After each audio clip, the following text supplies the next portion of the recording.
দেখছেন বার্তা এক নজর। 21শে জুলাই আসলে কাদের শহীদ দিবস? 1993 সালে ব্রাহ্মণ সাম্রাজ্যের রাজত্বকালের জালিয়াত ভোট রুখতে ভোটের কার্ড ব্যবহারের জন্য কংগ্রেসের কণ্ঠে আওয়াজ ছিল একটা মাত্র, নো এপিক নো ভোট।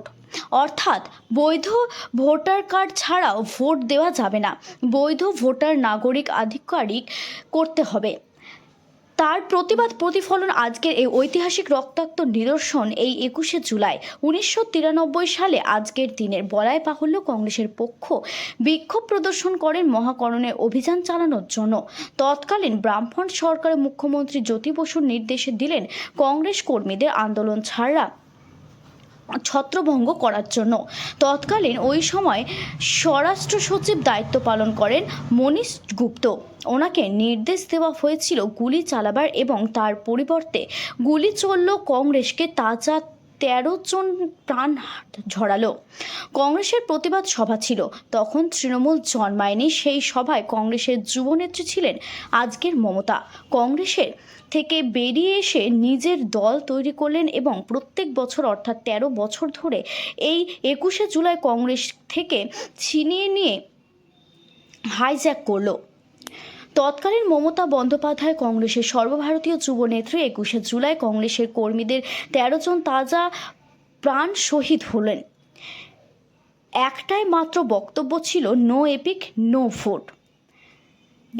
এইভাবে 21শে জুলাই প্রশ্ন তুলেছেন, 21শে জুলাই শহীদ দিবস আসলে কাদের?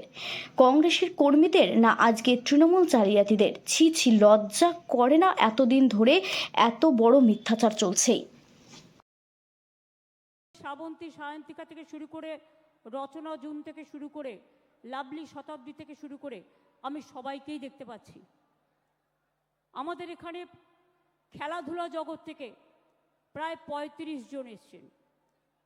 আমাদের এখানে সমস্ত MP MLA, Kerala unit, Rajasthan unit, নাগাল্যান্ডের এক্স চিফ মিনিস্টার এবং অপোজিশন লিডার মুকুল সাংমা, রাজেশ ত্রিপাঠী ইউপি ইউনিটের আমাদের সভাপতি, এছাড়াও আমাদের এখানে এসছেন কেরালারও আমাদের দলের প্রতিনিধি, সমস্ত এমপি এমএলএ, কাউন্সিলর, জেলা সভাপতি, ব্লক সভাপতি, ইউনিট সভাপতি, সমস্ত এমপি এমএলএ থেকে শুরু করে গ্রামসভা পঞ্চায়েত থেকে শুরু করে একেবারে সমস্ত তৃণমূল কংগ্রেস, তৃণমূল যুব কংগ্রেস, তৃণমূল ছাত্র পরিষদ, তৃণমূল মহিলা কংগ্রেস, তৃণমূল শ্রমিক সংগঠন, তৃণমূল কৃষক কংগ্রেস, তৃণমূল ক্ষেত মজদুর কংগ্রেস, তৃণমূল সংখ্যালঘু সেল, তৃণমূল কংগ্রেসের জহিন্দ বাহিনী,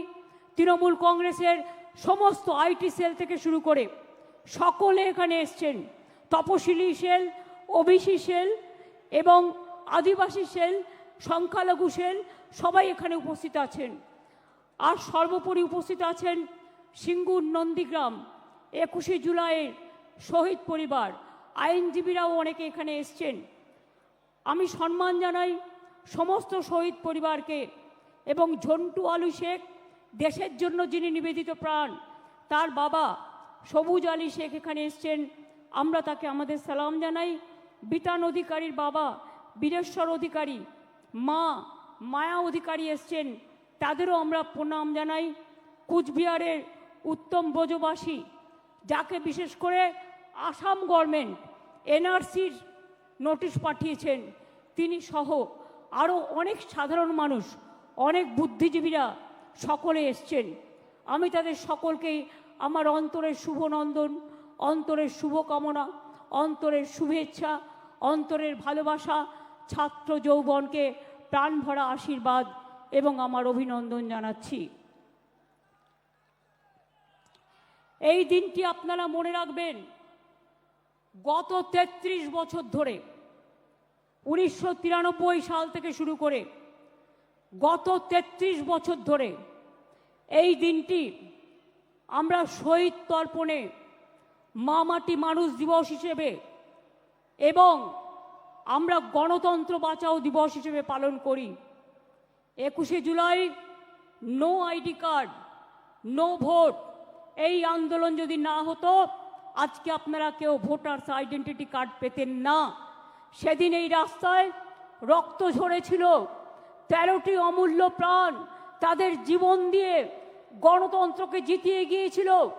আজকের যারা ছাত্র যৌবন তারা জেনে রাখুন, অনেক সংগ্রাম পেরিয়ে, অনেক অত্যাচার পেরিয়ে আমরা কিন্তু এখানে এসে সমবেত হয়েছি। এই সংগ্রাম চলবে, এই সংগ্রাম সেদিন শেষ হবে যেদিন দিল্লিতে পরিবর্তন করে বিজেপিকে আমরা রাজনৈতিকভাবে বিসর্জন দিতে পারবো। আর বামপন্থীদের কথা ছেড়ে দিন, যত না বলেন ততই ভালো। সোশ্যাল নেটওয়ার্কের টাকা খরচা করে বসে আছেন, বেঁচে আছেন, বলছে যারাই যাচ্ছে শহীদ দিবসে সবাই নাকি চোর ডাকাত। আমি বলি তুমি মহারাজ সাধু হলে আজ আমরা চোর বটে। নরকঙ্কালের সরকার বাংলাটাকে শেষ করে দিয়েছিলে, রাম বাম শাম তিনটে হয়েছে একসাথে, জগাই মাধাই গদাই। এদের বিরুদ্ধে আমাদের লড়াই চলছে এবং চলবে। আমাদের পশ্চিমবঙ্গ সরকারের 94টা, ভালো করে শুনুন, আমার বক্তব্য শুনতে হবে আপনাদের, কারণ গ্রামে গঞ্জে গিয়ে এগুলো আপনারা বলবেন। মনে রাখবেন, আমাদের সরকারের